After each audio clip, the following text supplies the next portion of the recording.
Check one, check, check.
Welcome, everybody. Welcome. I'm glad everyone is here today. We will get started in just a minute, but if any members have not yet signed in the back and received your first two ballots, if you'd please do so. Otherwise, we'll get started in just a minute.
Welcome, everyone. I am Michael Yates. I am this year's chairman for our vestry. I'd like to, at this time, open us up in prayer. Dear Heavenly Father, thank you for blessing us with this congregation that keeps working to thrive, to connect people to Christ for life. Thank you for blessing us with all of our church leaders, all of our church teachers, all of our church servants, laymen, and those who volunteer and invest so much of their time in connecting everyone to Christ for life. Please continue to watch over us throughout this meeting today and fill our hearts with many blessings as we think about how our church has done over the last year and the direction that it's moving forward, and help us to continue to always thrive to keep Christ at the center and connect everyone to Christ for life. In Jesus' name, amen. And at this time, I'd like to call forward all of our vestry members so we could introduce our current vestry members.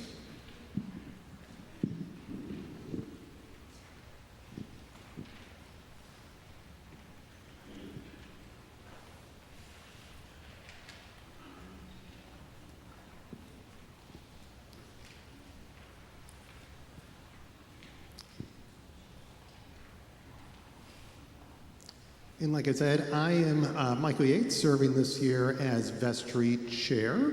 I'm finishing my first term as a vestry member. I had previously served more than a couple years ago on the vestry as well, and I had served at that time 2 consecutive terms.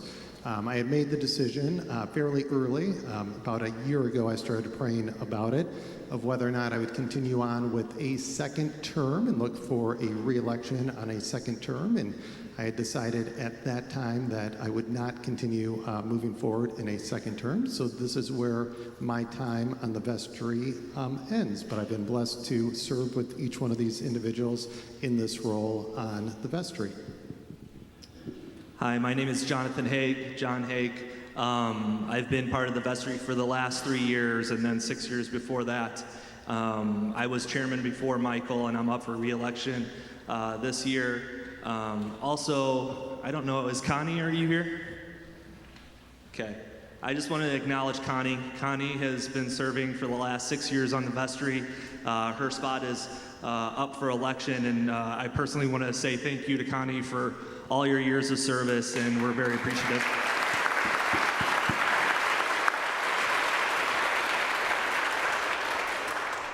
Thank you. My name's James Minen. This is my going into my 3rd year. I've completed two years so far in the vestry. This 3rd year will be my last. I currently sit as the vice chair and then the chair of the nomination committee. So we'll get into that here shortly. I guess going on the coattails of Jonathan here, thank you, Connie, and also thank you to Michael. Sitting as the chair, there's and the secretary, there's a lot of responsibilities that come with those positions on the vestry. So sincerely thank you for your time and contribution to helping us all. My name is Sean Taylor. I'm going into my 3rd year, my 1st term on the vestry. I again want to thank Connie for everything that she's done. Also Michael for being on here for the 2 years that I've been serving. So I appreciate all you've done. Thank you.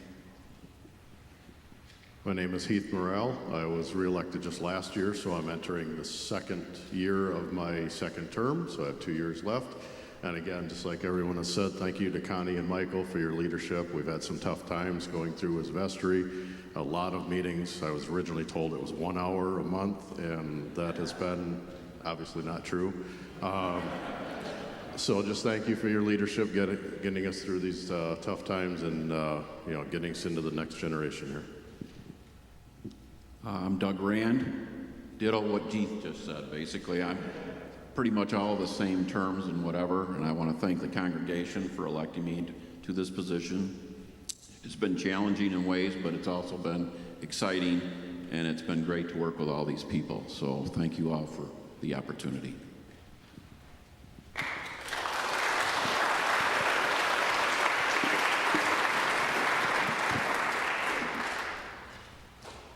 And now I'm going to turn it over to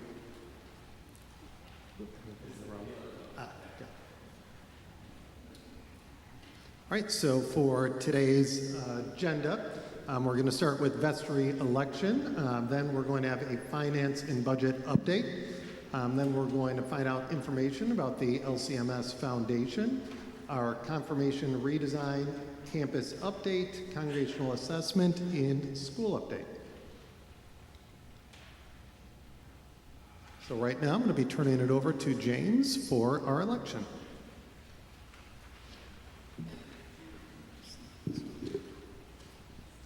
All right, good afternoon. As I introduced myself, I'm James Minen, who sits as one of the, how do we say it properly? One of the positions I hold sitting on the vestry as the vice chair is the chair of the nomination committee. So I sit as the chair, and then where did Heath go? Heath back there is also on the nomination committee. Jan, where are you at? I'm sorry, not Jan. I'm thinking about elections already. Donna Shadursky, if you can stand up, and then where's Dave? Dave Labs. You can stand up. So us four sat on the nomination committee to go through all the applications for anybody that wanted to submit to sit on the vestry chair. After receiving the applications, we sat down came up with a list of questions, a list of things that we wanted to ask the applicants after ensuring that they met all the qualifications to sit on the vestry. A lot of that is governed by our Constitution and policies that we already have set forth. But in addition to that, I think there's some probing questions to kind of figure out why somebody wants to serve.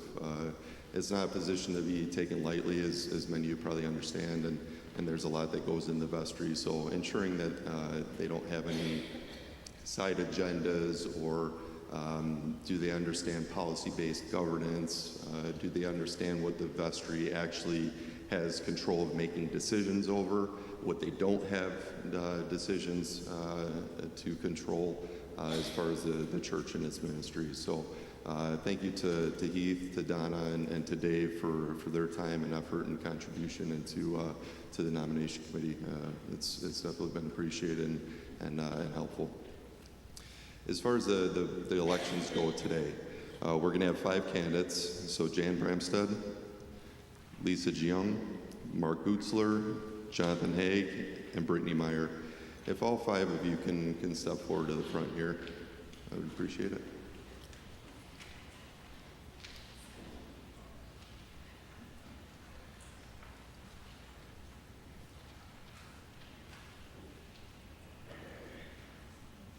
So after these 5 individuals applied to the vestry, like I said, the nomination committee went ahead and reviewed all those applications. After that, we sit and talk as a nomination committee, and we present that list to the vestry. The vestry went ahead and voted to approve the list for these 5 candidates to present to you today. There are 3 positions open. So on that white sheet that everybody was handed, will be for the first round of elections. So that on that white piece of paper, you will select 3 of the names on that piece of paper. Okay? After you select 3 names, look at that. So after you select 3 of the 5 of those names, then we will collect those ballots. We'll tally up the ballots. We have to have 50% or more for a candidate in order to be elected to the vestry by those that are seated here today. If for some reason you don't have a ballot, you didn't sign in, we'll have extra ballots in the sign-in sheets in the back. Just get a hold of somebody and we'll make sure we get that to you. Before we actually do the election process, I'll give a moment for these individuals to introduce themselves and anything else they'd like to share. Hi, my name's John Haig again. As you know, I've served on the vestry for the last 7 to 8 years. It's a pleasure to serve Emmanuel. We've been here for 17 years. Our kids have grown up here.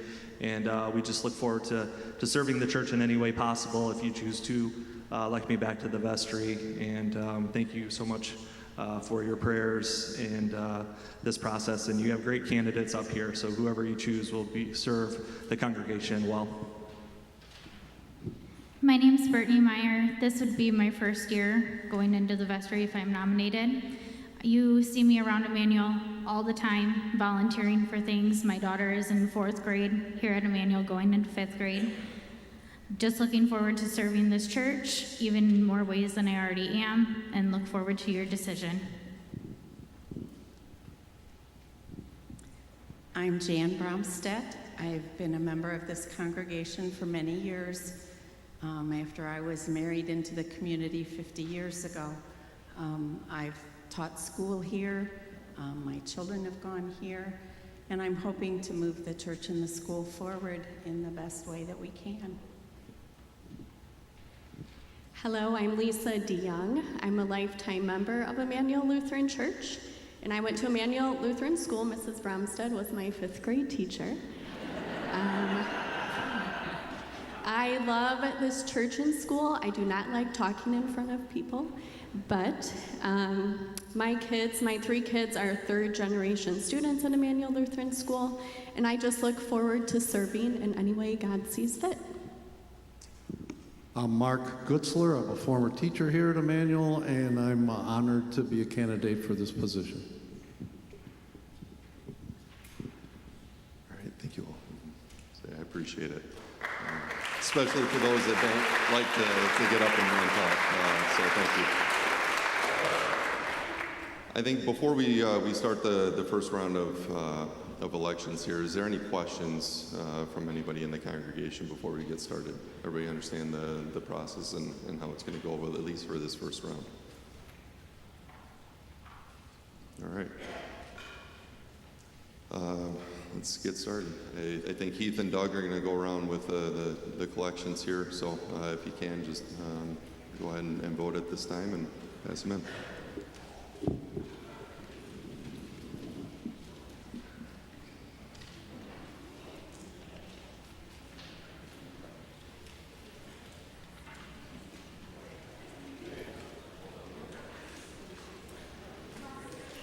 Just reconfirming, it is the white ballot. The white ballot.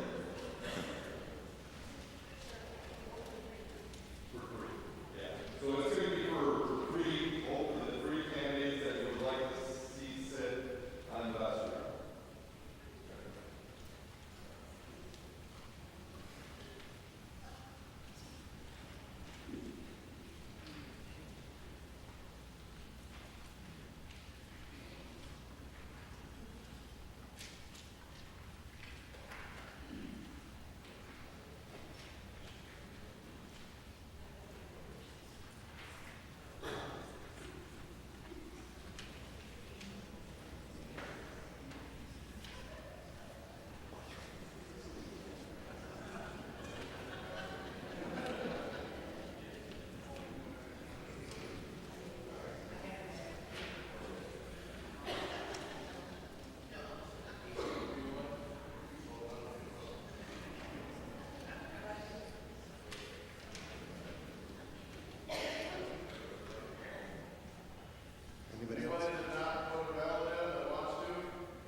All right, thank you, James. And now, while we are counting ballots, we will now move on with our agenda with a finance and budget update.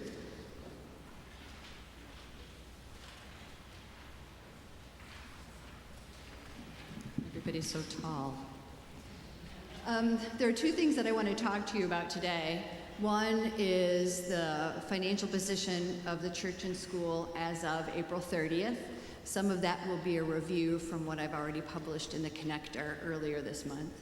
And then we're going to talk about our budget for the 24-25 fiscal year. So first, to start off with cash, as of the end of April, as on page 1 of your finance report, the church and school had $1,314,000. That money was held in our PNC checking account and in various LCEF accounts, Lutheran Church Extension Fund accounts. Moving to the right on your sheet of paper, you can see how that same $1,314,000 is divided up in the categories of funds.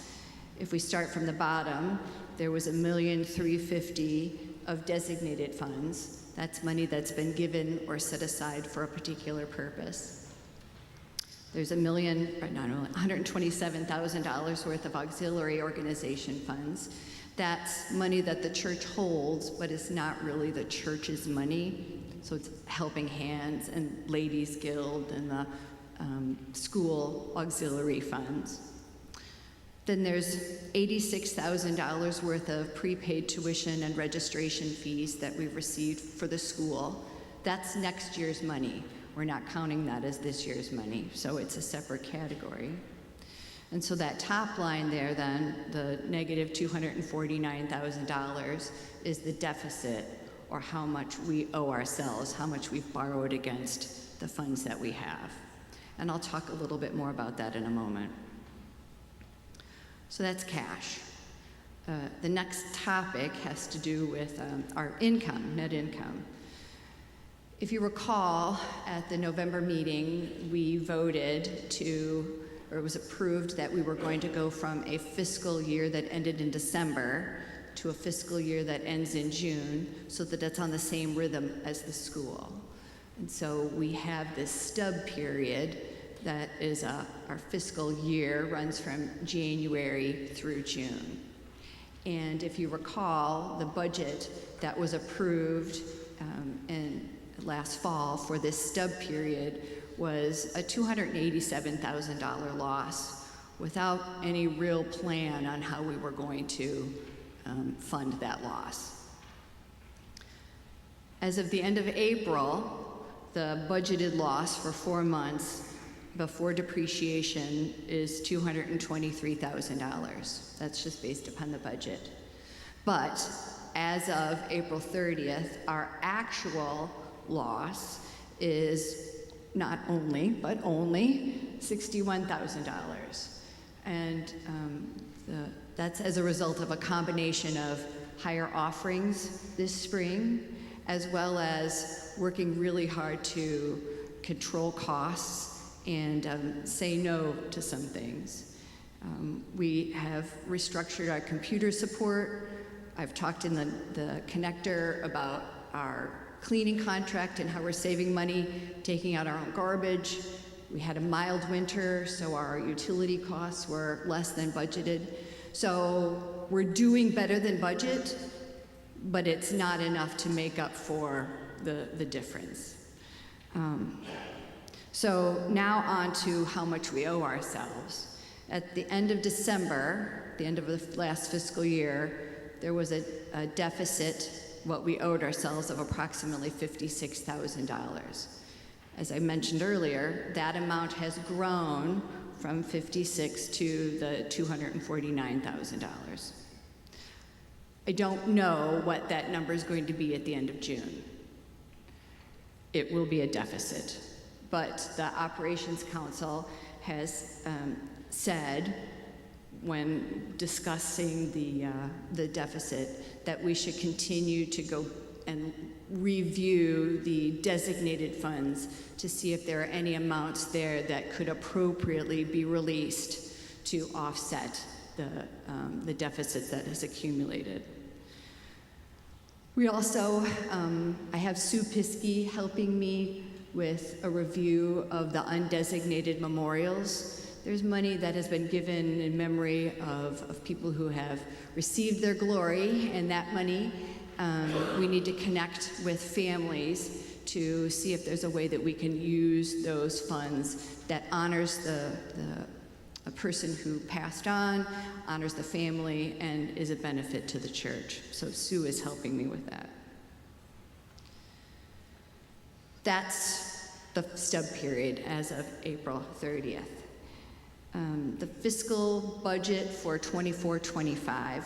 When I stood here in November, I said, the vestry has approved a deficit budget, but that I commit to you that what we present for the 24-25 school year, fiscal year, will be balanced.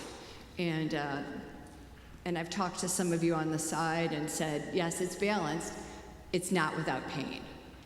But what the Operations Council approved and what the vestry approved, I believe, is a balanced budget. In the budget, we also wanted to care for our workers, and we needed to maintain the academic and ministerial integrity of our programs. So if you turn to page 2, there are a series of graphs. I'm not so concerned about that we're going to pick apart each graph, but the top section, the top pie charts, represent expenses. The bottom boxes represent income. And on the left-hand column, it's our budget for January through June 2024. The middle column is actual, and the far right-hand column is the budget that's been adopted for 24-25. What I want you to notice on the top boxes in the expense section, that blue section, that's our Emmanuel blue, that's providing for our workers. 75% of our budget is salaries, wages, benefits. If you look at the income on the bottom section, The pie chart is meant to show how we are funding the expenses in the pie chart above it. And so if you look at the one on the bottom left, you see a big dark piece of pie. I like blueberry pie, but I don't like that blue piece of pie here, because that represents the deficit, how much money we were not able to, or that we needed in order to be able to fund the expenses. That's how far short we were going to be in the budget. If you move over one into the middle, you can see that piece of pie has shrunk. So that's the difference between the $223,000 loss and the $61,000 loss after 4 months. If you look at the far right-hand bottom pie chart, you can see that we still have a little piece of blueberry pie there, but it is smaller, and the difference between the budget that was approved in the fall and what was approved for next year is that we have a plan for this smaller piece of pie.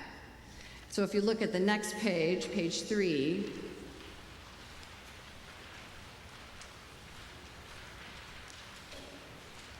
without the use of designated funds, there would be a $130,000 loss.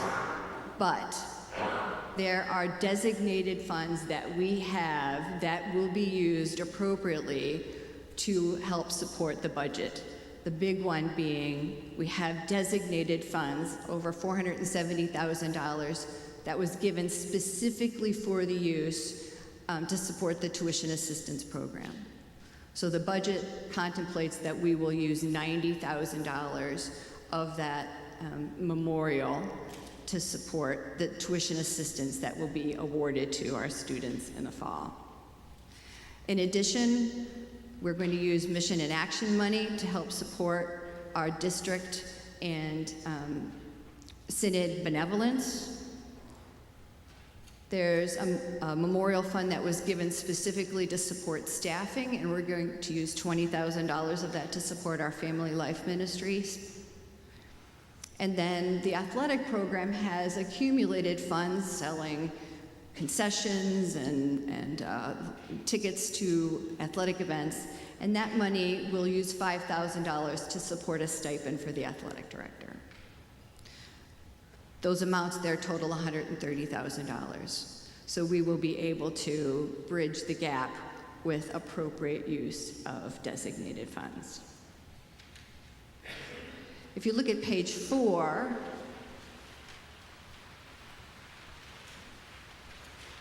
is a listing of all of the designated funds as they had balances as of the end of April. And if you go like 6 down, you can say designated fund balance memorials, $318,000. That's what Sue is helping me make connections with families on to determine how we can use that money to, again, honor the families who the memorial was given for. Go 5 or 6 below that, the direct tuition assistance, $479,000. We're using $90,000 of that to support the tuition assistance program for the school. And then almost at the bottom there where it says staffing allowance, there's $98,000. We're going to be using $20,000 of that to support the family life ministry. Page 5 of the report, just as a summary of the elements and the things that were important to us when we were compiling the budget. We're anticipating lower than, or a slight reduction in offerings. We are working to restructure the banking relationship so we can take better advantage of the higher interest rates that are being offered out there. And the church office has some unfilled positions that will continue to be unfilled. On the school side, the budget is based upon enrollment of 280 students. Right now we have 252. I can get to 280 with preschool and a couple kindergartners, and in discussions with those families who have not yet re-enrolled, 280 is attainable. We have some work to do, but 280 is attainable. We announced a tuition increase and implemented that as well. We are now offering an all-day preschool. We rely on fundraising. On the school summary, there's a listing of the fundraising activities that we had this year, and we'll continue to rely upon those next year. And then we're always appreciative of the support that the church gives to the school ministry. As far as workers go, we did consolidate the 4th grade into one classroom. We've restructured the resource offerings, reducing the amount of resource services available, but in exchange for there being smaller classes in the classroom. The pay scale that will be in effect will be the pay scale for 23-24. We did eliminate the assistant principal's position. However, there will be no changes in benefits that are offered to our employees. In the programming section, we want to make sure that we're focusing our programs on having quality programs. And the Spanish program and the band program, we feel that we can make some improvements there. And in the case of the band alternative, make improvements and have it cost less for our families. And then we'll be taking a look at the bucket of money that has been set aside for curriculum and classroom expenses, and making sure that we're using that money to provide the best support in the classroom. Bottom line, pages 6 and 7 are the summary of the budget. And if you look at page 7, it says there in the bottom of the chart, net operating cash flow, all the way to the right, $3,000. This is the break-even budget that was presented and approved. You can see moving up the chart there, again, the funds that we will be using from designated funds to fund that $130,000 deficit. The budget does not contemplate doing anything with the sign or the bridge, and Dave is going to talk a little bit more about that. However, we need to continue to focus on long-term sustainability. We need to strategize on how we can continue to not continue to use our designated funds, and so that those funds can be used to grow our ministry. And that's the focus of the budget in the next season, is what can we do from a strategic standpoint to have less reliance on those designated funds. They're there, and I'm going to make them last as long as we can, but we need to make some other changes. I think that they're asking for questions to be held to the end, so save your questions. Thank you.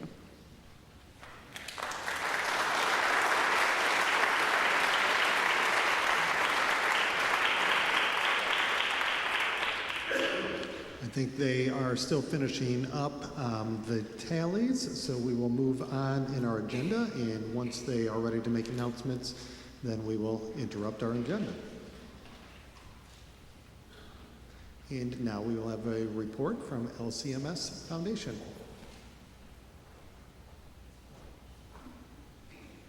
I am not from the LCMS Foundation, but I'm here to introduce Dionne Lovestad-Jones. So she comes to us from the LCMS Foundation. She's been employed with them since 2022 as the gift planning counselor for Northern Illinois. Dionne is available free of charge to work with you to help you decide, how can I give during my life, maybe to Emmanuel directly. Becky just highlighted some areas where we need to be blessed a little bit more. And then I'm an estate planning attorney, so to me, I'm thinking, gosh, maybe even more importantly, or just for legacy purposes, she'll also work with you and use the data that maybe you would uncover through a meeting with her to decide, what's your legacy? What are you going to leave after you've been called home to continue blessing your family and this congregation for forever? So without further ado, here's Dion Lovestat Jones to talk to you a little bit about what that can look like for you and your family.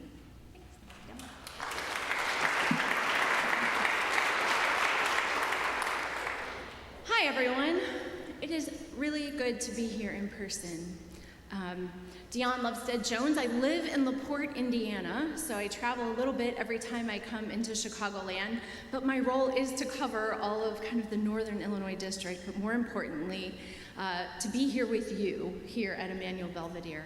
We've had a long-term standing relationship with the LCMS Foundation and Emmanuel, and I'm just part of that legacy that was started with folks that came before me in a lot of different ways.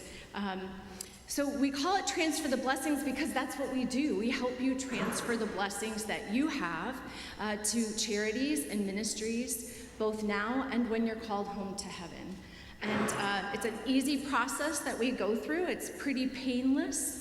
And I'm here to just be part of that. I have a table set up in kind of the entryway there that has some information, including a brand new brochure that we developed with you all. But real quickly, I see a couple of examples from people that I meet with.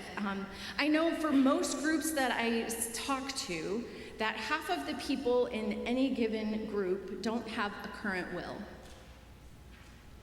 Haven't planned for what's going to happen after they're called home to heaven. And more importantly, or I was going to say as importantly, we know that those who have a will have not updated it in the last 5 years. And I also know that for those of you who are getting wills done, except for Natalie, most attorneys, about 75% of attorneys, don't ask their clients about charitable intent. So here I see these faithful servants of Emmanuel who've been here for, oh my gosh, on the vestry bios, 20, 30, 40 years. And no one's asking us about the ministries that we love and care about after we're called home. So I'm your gentle nudge that can assist you in getting your plans in order, assist you with helping to meet with attorneys and financial planners, and recommend best solutions for you out of the best assets that you have, so that you can bless people on earth now and in time to come. And so our work is part of the long-term strategies that I've heard about today, that Becky just spoke about. And simply put, I help you do God's things with God's things. So thanks to you, for many of you who have already done a lifetime plan for giving. For many of you, you've heard from me by email already. You may have received a voicemail. So I thank you. If you will take my call when I call, that would be great. But I know many of you who've done a plan have not reviewed that plan in at least 5 years. So I'm your gal to help you do that. And for many of you, it might be new. So welcome. Welcome to the process. I think you'll find it's a surprise and a joy and a blessing, and that, as we talked about today during church, God does mighty things through his people, through the Holy Spirit, because we are all Jesus people, right? So let's take a chat, take some time, and do some of this great mighty work together. Thank you.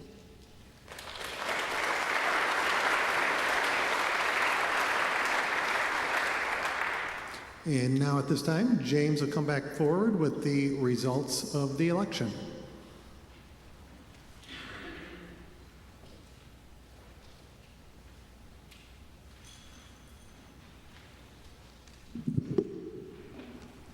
So the good news is we got it all done in one shot. So we don't need to worry about the blue ballot or anything going forward. So thank you to everybody. Again, thank you to Michael and to Connie for your years of service and contribution representing the congregation. As far as the voting goes, Lisa, Mark, and Jonathan were the ones that were elected by the congregation. So congratulations to them.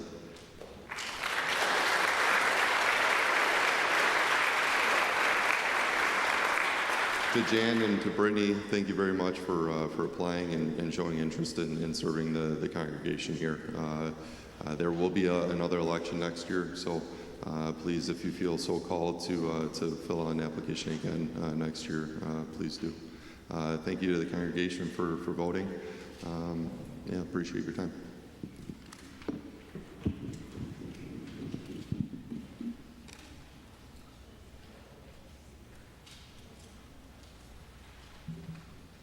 And now at this time, Pastor and Angie will come forward to talk about the confirmation redesign. So I'm only going to talk for a brief second because Angie's done all the legwork in this, and so she deserves to share this exciting change and ideas that we're doing, going to make the confirmation. She's only going to just share a tiny little snippet of it as well. But I told her I wanted 30 seconds to come up here first and tell you what incredible blessing Angie has been to this place. And I know I am speaking for every staff person, and I am speaking for any of you who have interacted with her. She has been just a tremendous, tremendous blessing, and I am so excited to work with her. So that's all I wanted to do. So there you go. It's your turn.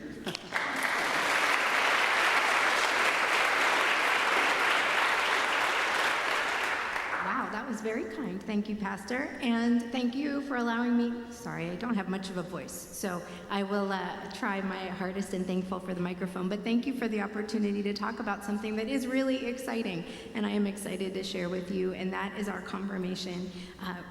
Redesign is a great word for it, because when Pastor Richard and I started meeting shortly after I got here, we wanted to take what is already a huge, effective program, or redesign a program that is hugely valued and important to Emmanuel and to the people of Emmanuel, and take and build on those assets and make it an even more powerful tool as we look towards the faith formation of our students and of our young people. And so we wanted to build on these really significant strengths. Again, confirmation is something that is really valued here at Emmanuel. Every year we have families that say, yeah, I want my kid involved, and they show up and they sign up, and that's a great blessing. And then we have this great curriculum of catechetical, for a big word, catechism, curriculum and program that is really wonderful. And so we wanted to build on that and kind of see how we could use it more effectively. And so we had kind of three main, Pastor, could you give my, there we, thank you. We have three main goals as we looked at that, how to build into the future.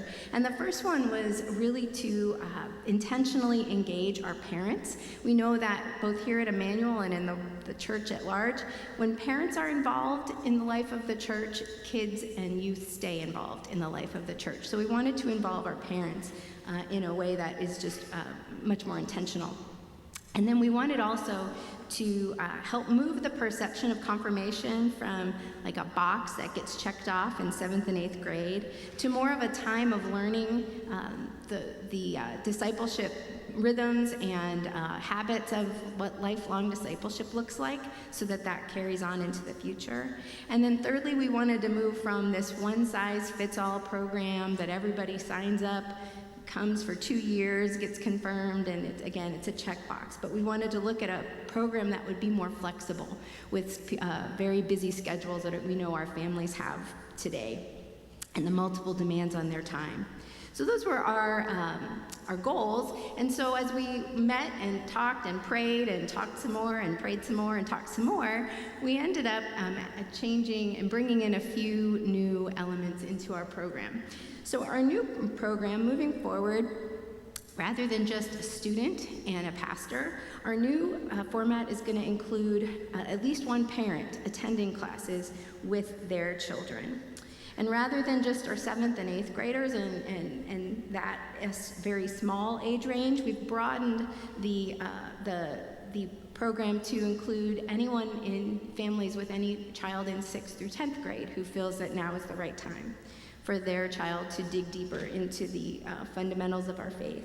And then rather than one continuous program, again, as I said, starting 1 year and then finishing May of the following year, we've taken all of our catechism curriculum, that robust curriculum I already talked about, and we've broken it into 8 learning modules that can be taken, again, with a parent and a student, but can be taken in any order and can be done over really any amount of time, as little as 1 year or several years if that works better for a family.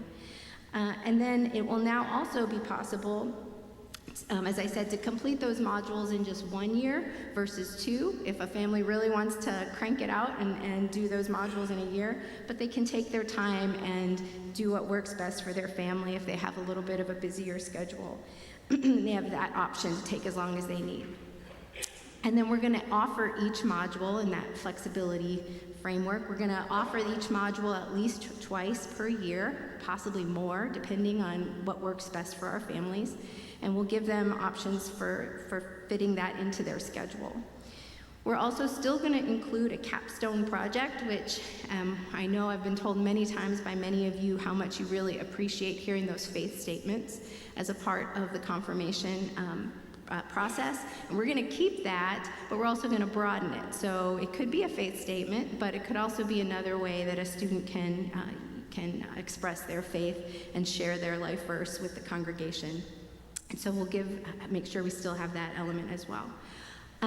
Excuse me. And then in addition to those required elements, we are definitely continuing to encourage and will be continuing to encourage participation of all of our families in worship, in Sunday morning Bible study, in service. They'll still be acolyting, they'll still be in the tech booth, they'll still be doing a lot of these things.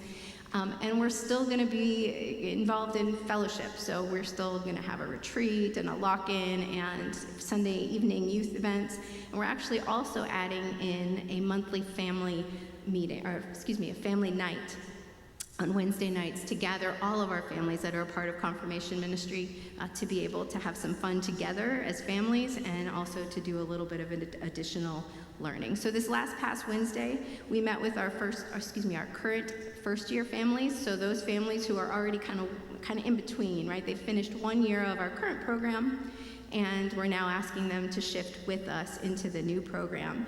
And I was really so grateful that we heard lots of positive feedback, and the two elements, which again were near and dear to us, was what we heard parents very grateful for, and that was the involvement of parents in the process, and then especially also the flexibility, the ability to be all into this program, but also be able to continue with the things that are important to their family outside of confirmation. So you'll be hearing a lot more throughout the summer as we talk more broadly in the congregation about what next year looks like, and we'll start to roll out our registration process for those families that have, again, a 6th through 10th grader that's interested.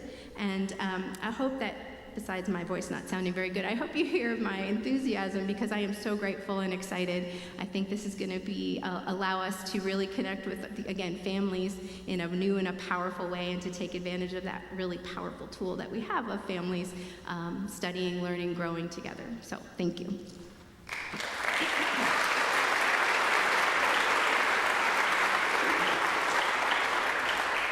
Now I'll introduce Dave with a campus update.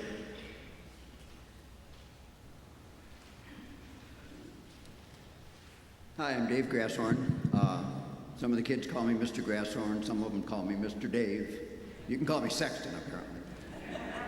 And I'm going to talk about these 3 items. Oh, and by the way, I don't normally wear this to change furnace filters, just in case you're wondering. The road sign, it's got a question mark, but actually we're going to be going full steam ahead on this. People have actually already been giving, whether it's, notations on their checks or envelopes. So that's great. We're going to be finalizing a more formal method of giving because it's going to have to come from all of us. It's not in the budget. It's going to be strictly a fundraiser. So far, Jeff Gathman and Ben Klausing have been doing some intense research in the last several months. And they found that the cheapest option is to actually retrofit the current sign. In other words, we'd be keeping the same base and frame, putting in new electronics. It still actually would be an upgrade, so we'll have better resolution in it. That'd be about $22,000. Now, part of the low price is that we would be actually putting the electronics in ourselves, which we are confident that we can do to save on labor. The parts would still have a warranty and all that. So that's really that. And again, we'll hopefully later this month or in June, we'll have some more formal fundraising and information on that. The bridge is kind of the same. It's the same situation, the same dilemma or scenario. However, it's also looking positive. So Joel Kohler has been doing all the research and a lot of physical work on that. The proposal for this would be, and for the longevity of the bridge, and just to keep it, which a lot of people have responded that they're interested in, is to basically replace all the horizontal surfaces. The planks we walk on, the upper railings would be in a composite form of material. Prices do go up and down, but that would last the longest. It would take the least maintenance. Now all the vertical supports, from the bottom up would still be wood. We'd have to reinforce some of it with some hardware. But all in all, it would be somewhere between $12,000 and $15,000, and that kind of depends on any other hardware required, and as we not redesign it but reinforce it. But again, neither of these projects, those two projects, will be begun until the funds are raised. So you'll be hearing a lot more about that, and again, within the next month to proceed with that and plan ahead. Also then, we have these new HVAC controls, which are basically thermostats that are centrally controlled could be on a laptop. Matt Hoffer has put in his time and experience on this. So he's been working with ComEd because they have rebates that will more than offset actually, the cost of the materials and the work going into it. He and I have been, and others have been helping to get the wiring going, and so again, we're saving on labor there. So not only will ComEd then and this should happen also again within the next, less than a month, that ComEd should see the evidence that we've done what they require, and that it is, giving us a savings. So I mean, it's just a win-win, because not only will they more than cover the cost, but of course the whole purpose is just to have savings in the long run, because we'll have better on-off heating, cooling times, whether rooms are occupied, unoccupied, and people will, I promise, will be comfortable. Let's see, and for all this too, I just want to ask that people, if they have any inclination to volunteer of any type, for facilities, whether it's, anything, just come see me, because I can't do my job without it. Thanks.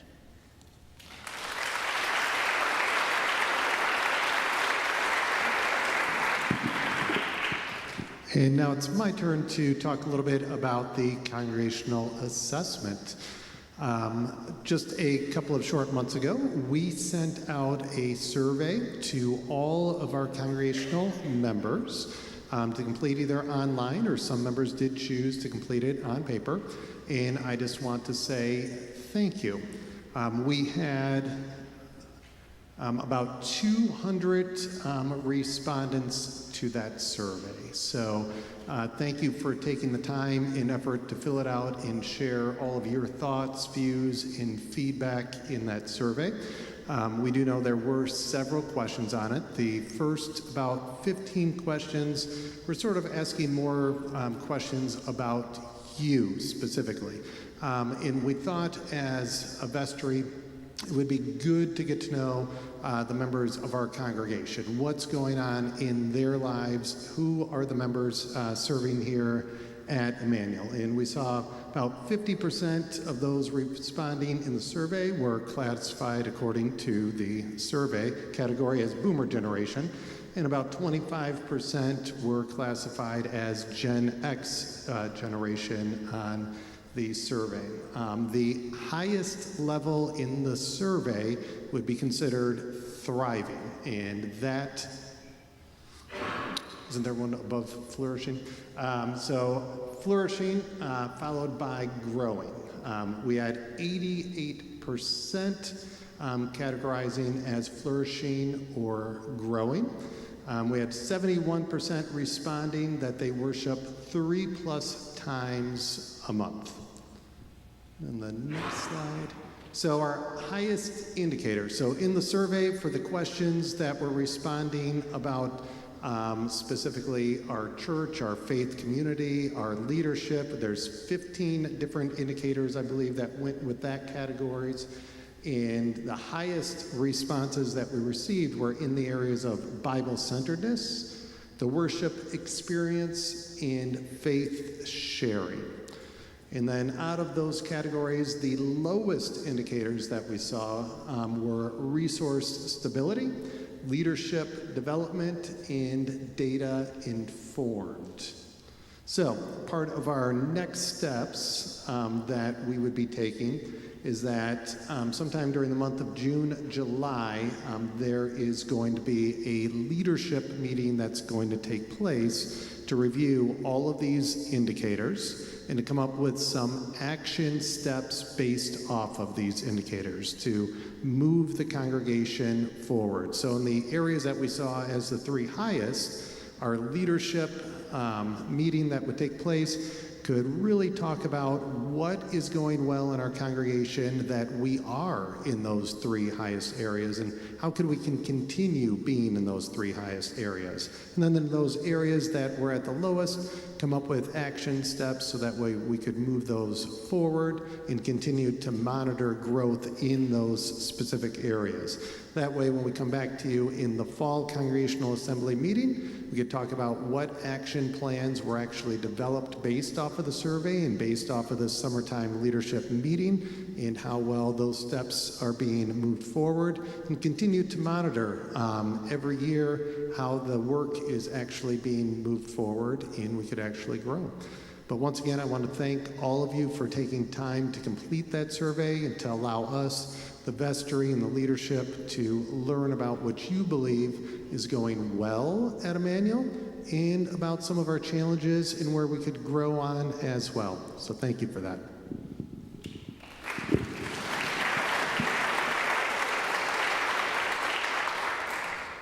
And now Pastor Campbell with the school update. And Becky, our Director of Operations, coming up too.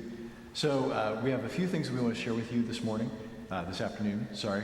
And Becky, I think we've got, that's good there. So you should have gotten a sheet on your way in that Tricia Engel, who is our principal, wrote up, kind of a summary of a number of the things that have been going on in the life of the school, a number of achievements, accomplishments, and kind of a number of successes that we've had there, and some updates for as we're looking ahead. So do please take that and read that with you. We won't be going through all that with you. We trust you can read that okay.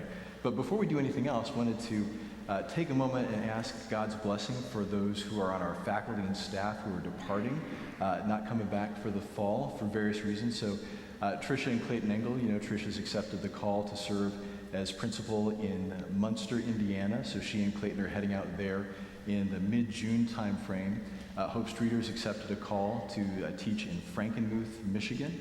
Alex Spear just announced in prayers this weekend that she is taking a call to Louisville, Kentucky to teach down there. And Jane Kohler is heading out to Fort Wayne, Indiana there as well. So on our school office side, Sue Massaro, who's been our long-standing office administrator there for the school, is going to be retiring following this school year.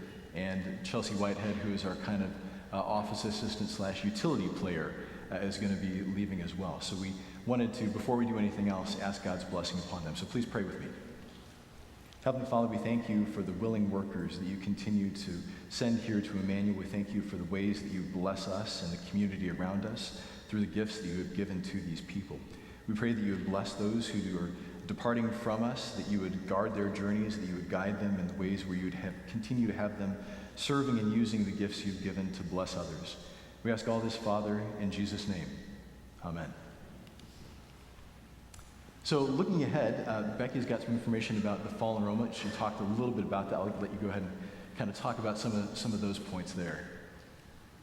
So again, our budget is based upon having 280 students. As of Friday, we have 252 that are enrolled.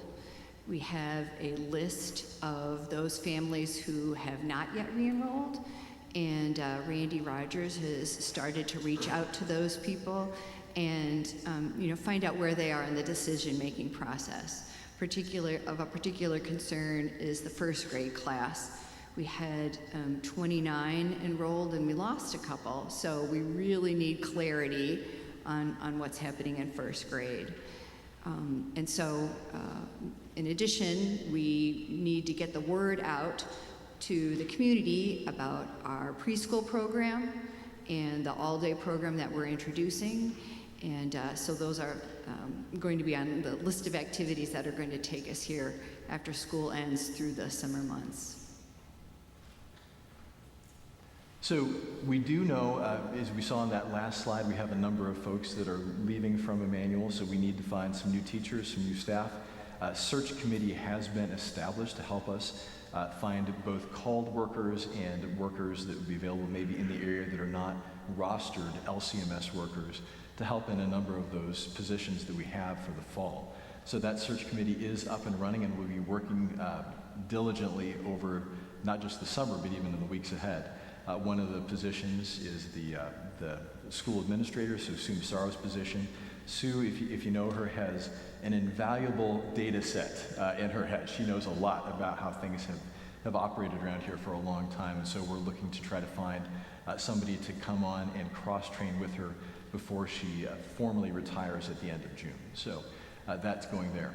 We've also implemented a transitional leadership team model. We'll talk about that in just a moment here. But with Tricia's accepting the call out to Indiana, we knew that when that was on the radar that this became a possibility. We started looking at possibilities for what we're going to be doing for our leadership model going forward for the next year or so. We talked with our Northern Illinois District Education Executive to explore possibilities because we knew that we were, behind the ball in terms of the timetable for finding a principal for this fall for 24-25.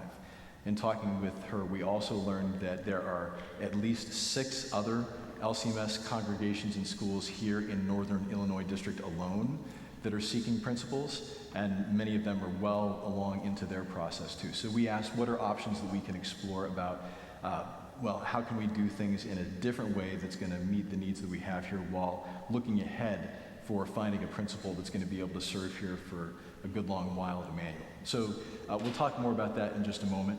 But alongside the transitional leadership team, we are starting things up in the very near future with a principal call committee. So we want to be in a good spot for the 25-26 school year and try to get things moving along there. Because we know good principals are not falling off of trees. There's not an overabundance out there.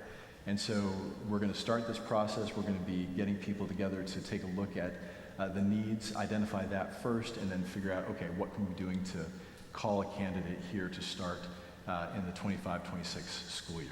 So talking a little bit more about the Transitional Leadership Team, or TLT, the way that this, I'm going to mute this here for a second so I don't get feedback. But the way that this model works, in talking with the district executive, they said, well, if you can find people that you have either in the congregation or near the congregation that can help out with areas of expertise, you can functionally distribute many of the things that one person had done as a principal or tried to do as a principal, and share that out so that you can kind of cover this interim period. So with the transitional leadership team, we talked and figured out, okay, there's 5 areas primarily that we're going to look to distribute out. So we're going to try to find 5 people for these areas to meet the needs of the school going forward. So the first of those is the school relations. This is probably, from most intents and purposes, if you're thinking like somebody that's going to be the principal, that families, if you have a question, you want to talk, you have a question for the principal, that'd be this person, or if there are people from the community, a forward-facing person that also would do some aspect of school discipline and things like that. So that's that first role, the school relations person. The second person is teacher liaison, which is somebody who's a teacher, a lead teacher, who's going to be effectively speaking if there are concerns that teachers would need to share with the principal in the kind of that singular principal model, that this is somebody that can relay teacher concerns to the leadership team, but then also share things back from the leadership team to our teachers to make sure there's good, clear, consistent communication. And we know that that's something that is very much needed.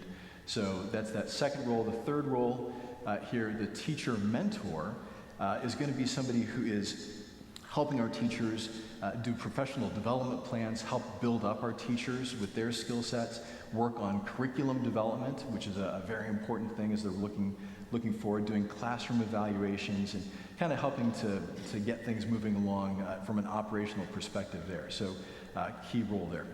Fourth position, the administration. We know that there's a lot that goes into running the school, and a lot of those things are making sure that things are on file where they need to be, helping to finalize things with the accreditation process, and so much else that happens throughout the year. So again, another important role that can't get lost or dropped as we're moving ahead as a school. And finally, the fifth position is, we're calling it consultant role, somebody to help us kind of think about big picture things and look ahead for where are things that we can be developing at Emmanuel, where are ways that we can be exploring.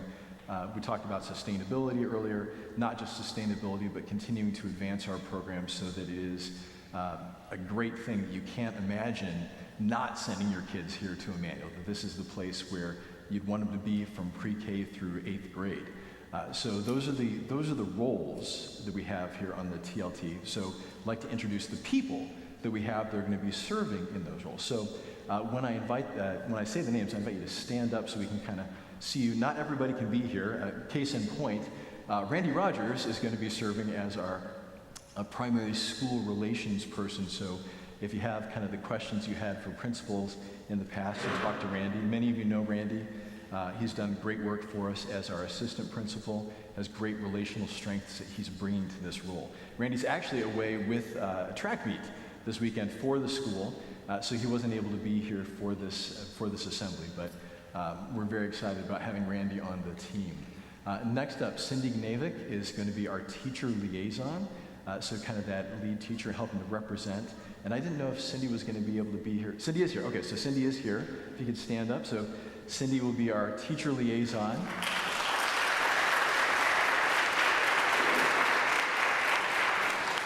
And we are very thankful. Cindy is one of our longest tenured teachers and has already done great work in helping to keep things going with our teachers and the school administration and the team around supporting them. Our teacher mentor is Cheryl Giesecke. And Cheryl, where's Cheryl? Cheryl, I don't know if Cheryl was able to make it today. Cheryl has a long-standing history in District 100. Maybe some of you have worked with her before, but she is somebody with profound gifts in kind of school administration, but teacher development. This is kind of her thing. This is very much her gift, and she is super excited about working with our teachers, doing these professional development plans, doing classroom visitations, and helping our teachers to kind of sit down and take a look at what are the decisions we need to be making with our curriculum and moving things forward. So we're very much blessed also to have Cheryl on the team. For administration, I think you guys know Judy Schaefer.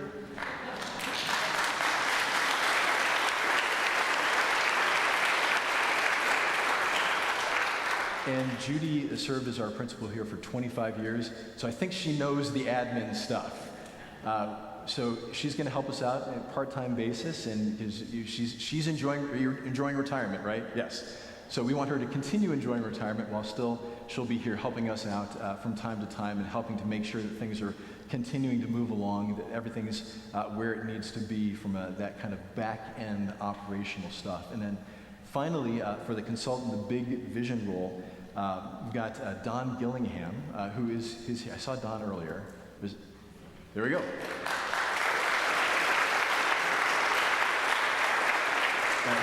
Don has a long history with Lutheran education here in the Northern Illinois District and brings a lot of resources to bear there. He's going to help us kind of be thinking about things for moving forward, like we said. So every single one of these people is an answer to prayer, and we are blessed to have them here working with us. So that transitional leadership team has already started to meet. We've had some initial conversations and are going to be kind of moving things forward, including over the weeks ahead, after school is out, members from the TLT are going to be meeting with teachers and looking at some of the specifics with curriculum and some other things as we're kind of ramping things up for the fall. So there's a lot of ground to cover, we know that, but we praise God that He has given people here to Emmanuel that can bless us and our continued ministry for the school, which I think has great promise for the future. So we give thanks to God for that. Is there anything, Becky, that I'm missing on that? Okay. And we'll have more opportunity. I think I said earlier, we'll have a Q&A kind of after the meeting proper is done, but we didn't want to hold people up if there was anything else that we had there. So, okay. All right, so we'll have a closing prayer and then a Q&A. But before that happens, Michael, could you stand up? And then, I know it was said earlier, so Connie, you just wave your hand over there. Thank you both for your service on the vestry. You have been a blessing to me and to the congregation for everything that you have done. There's a lot that the vestry does that's kind of behind the scenes, but vestry meetings are open to the congregation. We do publish those, so you're aware of those. But I give thanks to God that He has continued to raise up leaders, including those new folks that you all elected to the vestry today. So praise be to God for that. But please join me in a prayer as we close. Father, we thank you for the great and many gifts you continue to bestow upon us here at Emmanuel. Thank you for the opportunities for ministry that you continue to set before us. We thank you for the willing workers that you provide, whose hearts you move to serve here among us. We pray that you would now bless us as you send us out from this place. Lead us in the vocations you have given to us. Bless us on this Pentecost day by the working of your Spirit, that Spirit would move powerfully in us, that we might hear and speak of Jesus in all things, in our actions and in our words. We ask all this, Father, in the name of your Son, Jesus. Amen.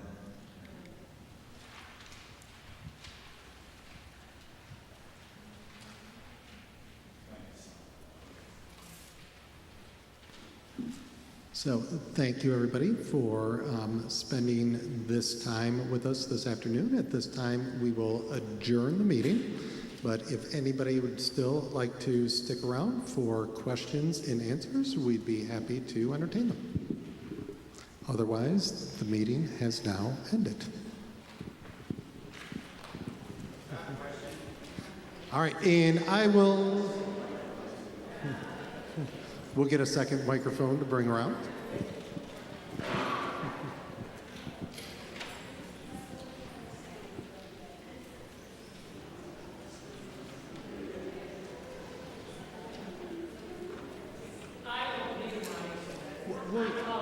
We'll use the mic because not everybody's hearing is the greatest. Mine isn't for sure, so I'll bring it around. But we'll start with Paul over here.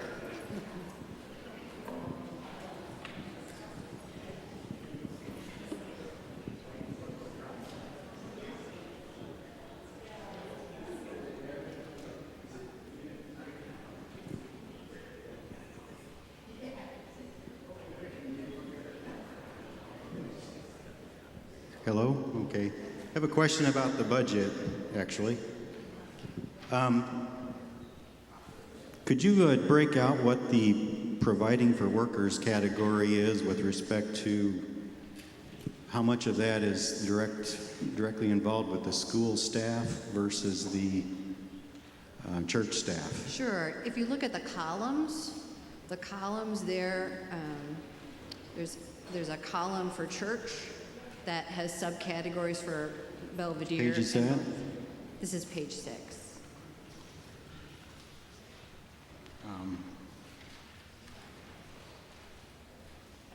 Okay. So there's a column with the heading church and a column for heading school. And then And so if you go down to providing for workers, there's $672,000 for the main church, $6,000 for North, $1,316,000 for the school, and then $65,000 for extended care. So basically 2,670,000 is for the church and 1.3 million is for the school.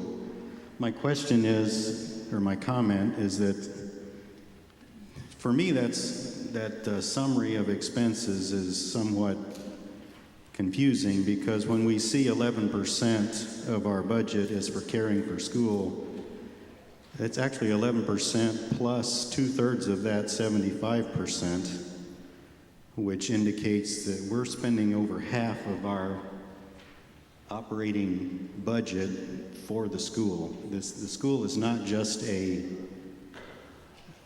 something that we provide as a outreach or an additional benefit. We're actually becoming less of a church that has a school, and we're becoming more of a school that has an attached church. And so I think that has a big impact on my perception or perspective of how we're operating and what expenses need to be going, or how they need to be directed and so forth. So that's my comment. If perhaps that blue shade on the pie chart itself could be separated out so that we could see how much of that is for the school and how much of it is for the administration.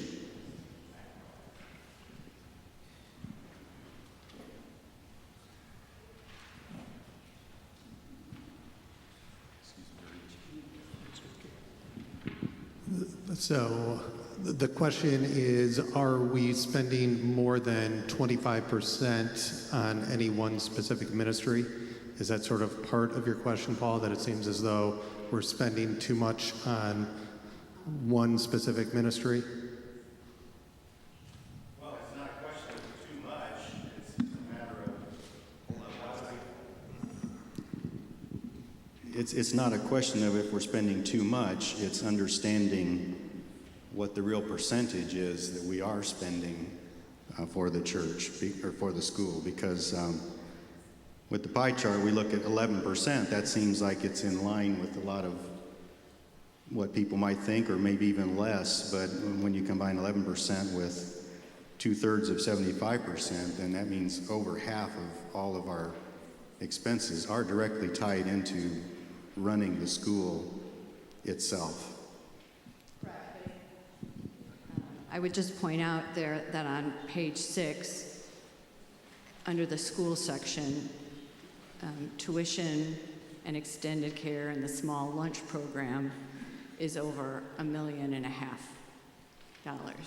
Understood. So if we've got, say, 60% of our total budget is operating the school, and we're getting 45% in tax and tuition, then that really what that calls to question in my mind is $150,000 really enough to keep us from operating in a deficit in that area? So again, if you look at the bottom or on page 7, you can see, and again, some of the allocations between the church and school are not scientific, but you can see the impact there that each of the elements of the budget, whether it be Belvedere or North or the school, you can see the impact that those elements have on the overall budget. Okay, thanks.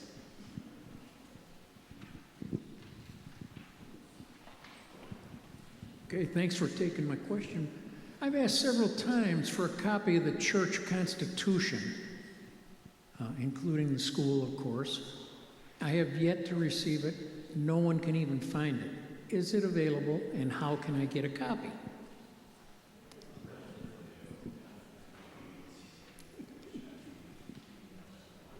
So we will email you directly a copy. Is that a good way to get a copy? That would work just fine. Okay. And maybe in the future, Pastor, if we don't already have hard copies available in the office, maybe? We might, but we'll double check to make sure that we have hard copies readily available in the office. So that way, if anybody comes into the office to ask, otherwise it should also be as part of our church group online. It should already be there as well. Michael, just for clarification, it was mentioned the Constitution. There is a difference between our church constitution and the policy manual about policy-based governance. So those are two separate documents. Are you meaning the Constitution? I would like to see both. Okay, I'm just trying to clarify. You mentioned the Constitution, and that's a separate document that typically doesn't get changed, revised, all that. Whereas our governance model revolves around kind of policy-based governance document and then the Constitution. Thank you, Dave, for the clarification, just so everybody understands that we have both the church constitution and then the governing policy that the vestry follows.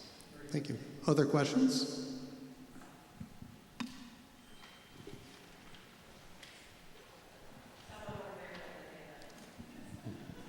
Thank you. I'm Kim Zerke.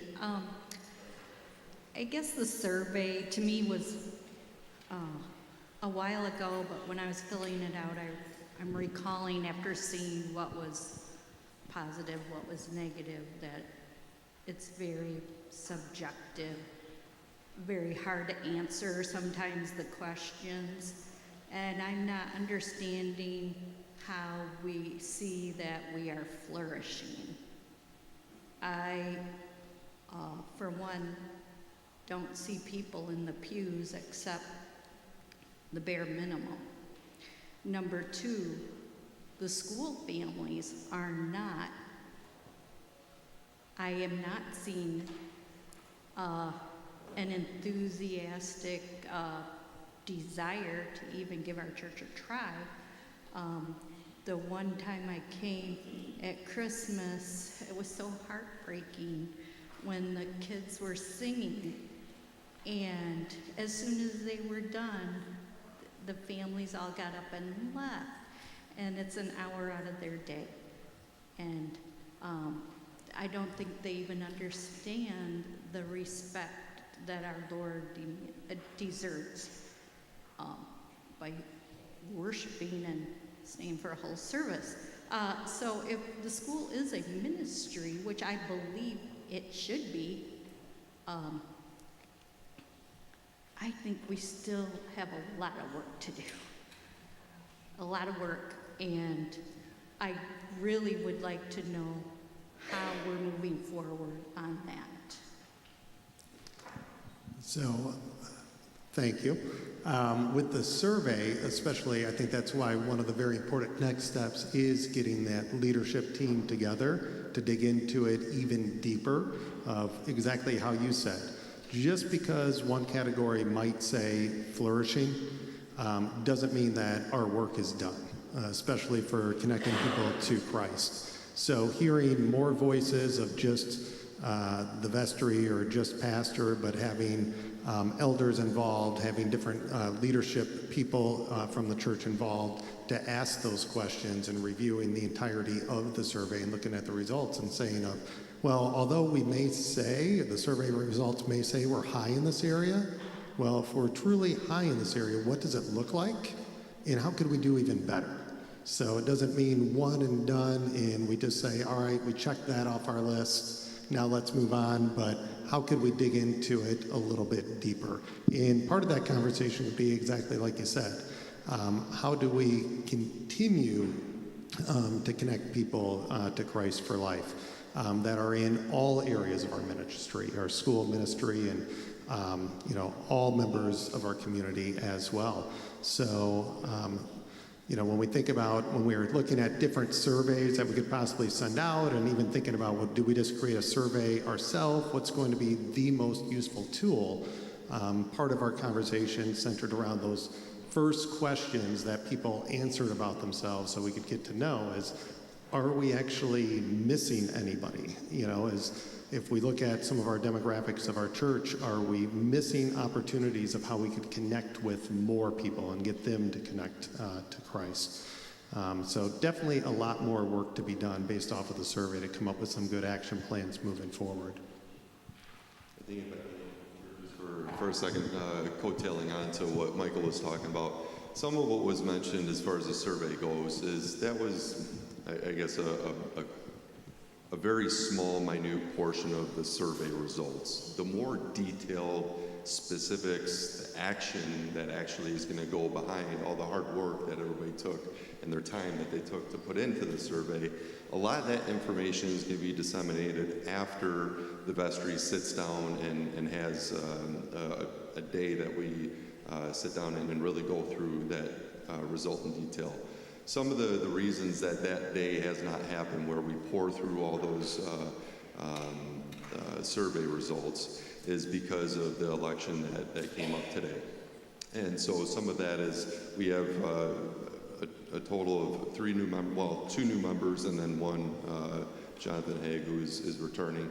And so now we actually have a vestry that can see the results through. So develop some of these action items and actually see that process going forward. I don't understand why it takes a survey to see that this has been a problem. This was back in December when that Christmas program was, and the families got up and left. I haven't heard that anybody cared.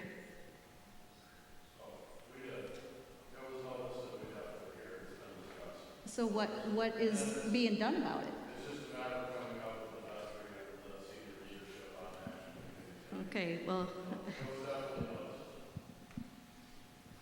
I think the part of it too is I'm maybe going to go off and speak for my personal opinion and not necessarily the opinion of the entire vestry, is that while we do our best to represent this entire congregation, the church and its ministries and everything, and we have the policy document that's established for us to give us guidelines to follow on a month-to-month basis when we meet, and sometimes more than that encourage, I guess, what is the congregation's recommendation for actionable steps forward? That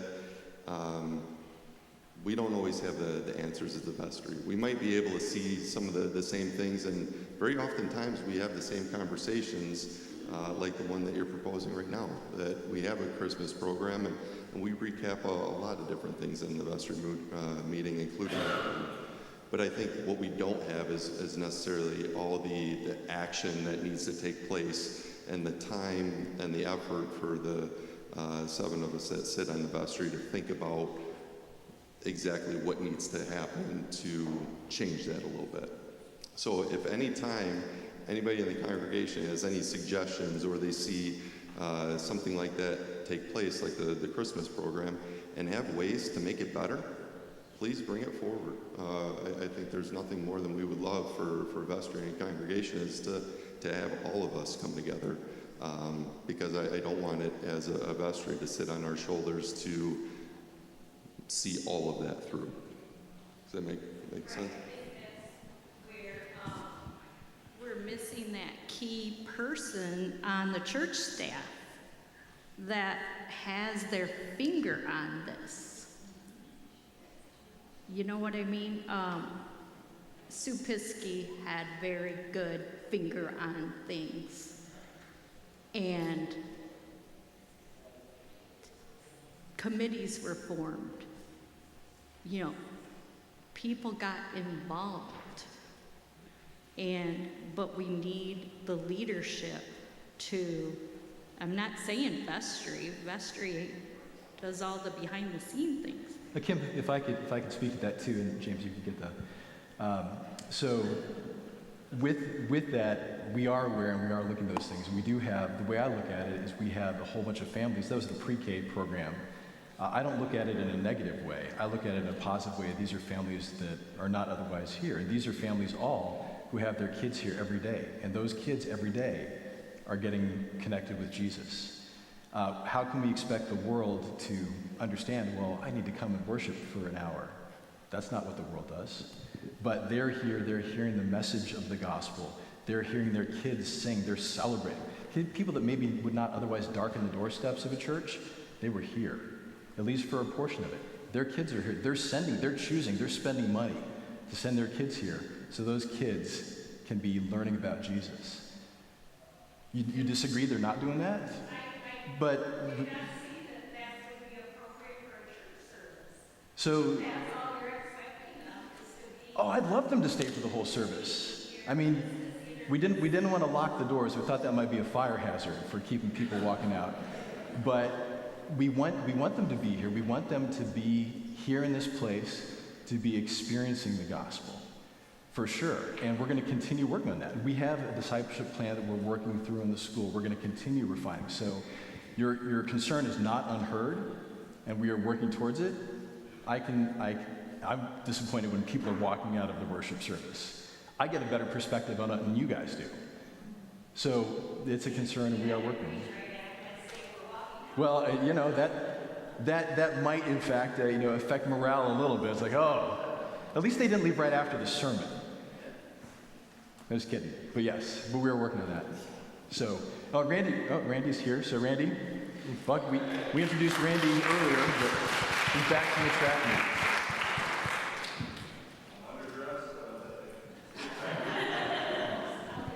All right, we have a couple questions over here. I know that you guys had previously said for school registration that if children weren't registered by April 15th, potentially that they wouldn't be allowed to start in the school year. I'm just curious, are those last 28 spots that we're trying to fill only in preschool, in kindergarten? Are the other classes, are the older grades shut down for registration now? My oldest child who's sitting next to me is in one of the classes that's going from 2 to 1, and so I'm wondering class size, are we still allowing registrations? What's going to happen? Fourth grade is the only class that we would consider full with 26 kids. For the other classes, for those so for example, in the first grade class, there are 5 families who have not re-enrolled. There's room for them. That's the message that Randy, sent last week. We're trying to figure out staffing. Are you coming back or not? There was a deadline, and you passed the deadline. We still want you. What's the obstacle for you re-enrolling? So there's room in every class except 4th grade? Correct. Okay. Do you, real quick question too. Do you mind how many students or how is our enrollment for the 6th, 7th, 8th grade, middle school wise? There are 30 in 6th, 7th, and 8th total. Okay. I should have brought the sheet. I think that there are a handful of kids. Oh, there's a sheet right over there. My enrollment next sheet for next year. Okay. There are a handful of kids who haven't re-enrolled. Okay. Probably less than 10. 2 of them we consider leaning positively. The rest we don't have information about, but that's what Randy's going to be emphasizing here in the next couple weeks, is making phone calls to all of those families who have not re-enrolled. Perfect. Thank you.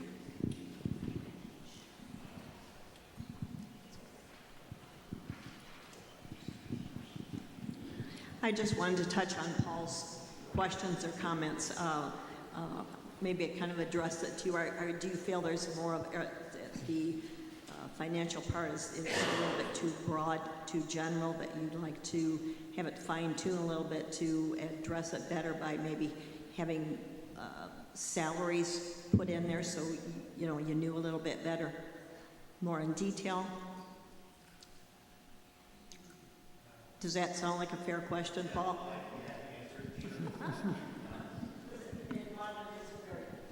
Well, with many operations, organizations, whether profit or nonprofit, salaries and administration are a huge percentage of that budget. And in the long run, teachers and staff are a variable expense that has to follow the product that's being delivered, in this case, students. And I just would like to see a little bit more clarity in breaking down the actual percentage of expense that's going into the school rather than seeing the 11 or 12% that we see for the budgeted expense, when in fact it's probably in the neighborhood of 60 to 75% of our total expenses are directed directly to the school. And that's a huge difference between 11% that you look at versus, say, 70 to 75%.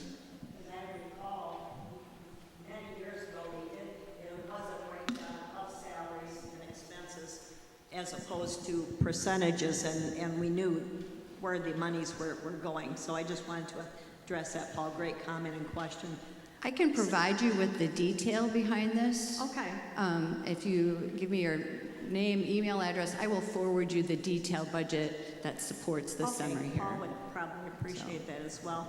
Just second quick comment. My understanding is from Mr. Gall's question over here was that any member of the congregation would either have it emailed, the Constitution, and so forth, either emailed or any one of us could stop and pick it up at the office.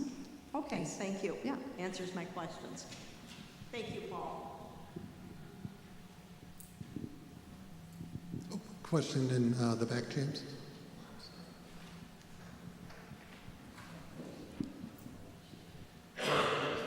First of all, I'd like to thank Becky for having a very good handle on things.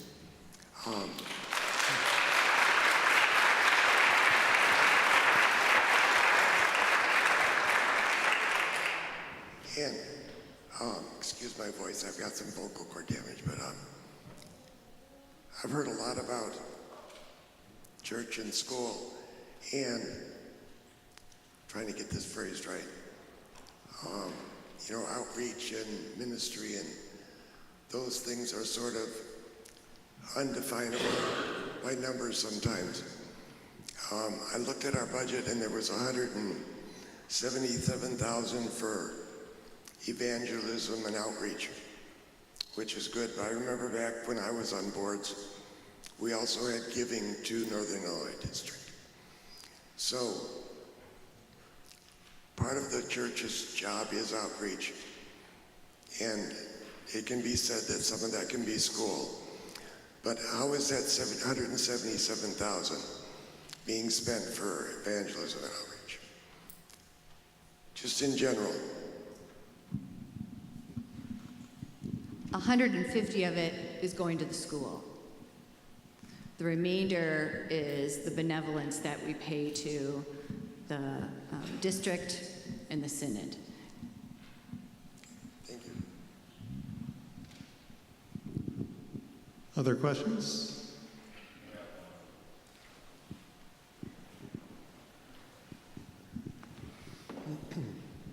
This is more of a comment than a question, but kind of hear the concerns about the school and the church, and I know Mrs. Zerke over there kind of, I don't know where she walk out, but kind of the concerns about parents leaving. I think I look forward to working with my family. Taryn, a lot of the parents look forward to working with the TLT right now, the vestry, the church, the congregation, to kind of reunite this school back together with the church to really be an outreach program, get families more involved, because obviously 48% is coming in from the school alone right now of the income, and we really need to drive that up with fundraising and weekly contributions to the church as donations. So I think being more involved is what we all look forward to as all families that all go here right now, is getting more families involved with the church, coming to weekly services, and really putting away what they kind of help our family grow as a congregation. So that's what I look forward to.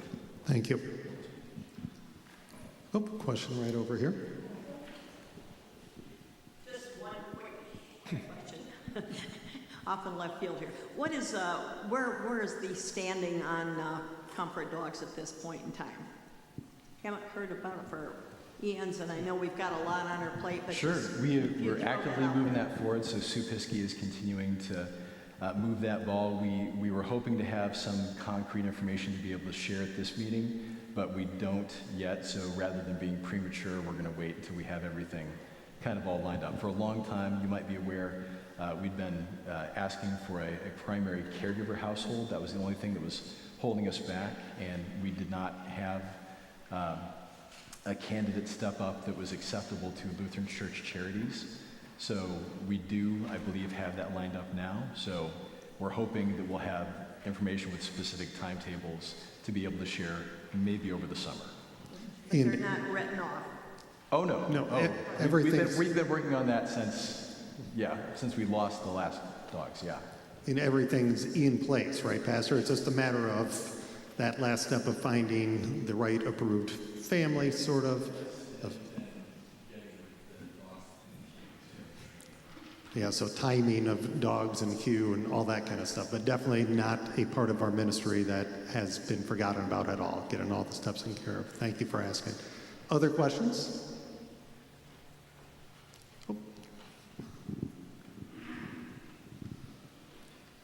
If you're asking us to recap the whole meeting because you were at the track meet, I don't think we have to. I was going to. Yeah.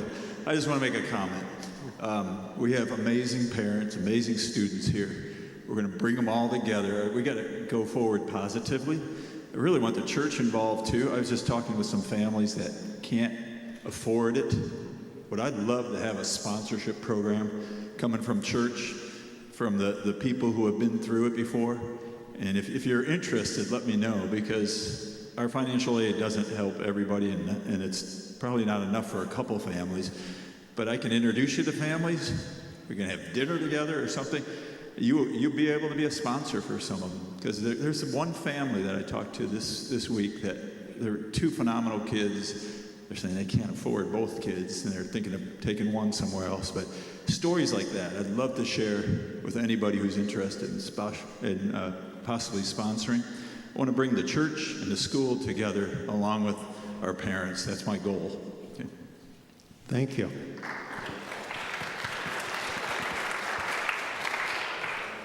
Other questions?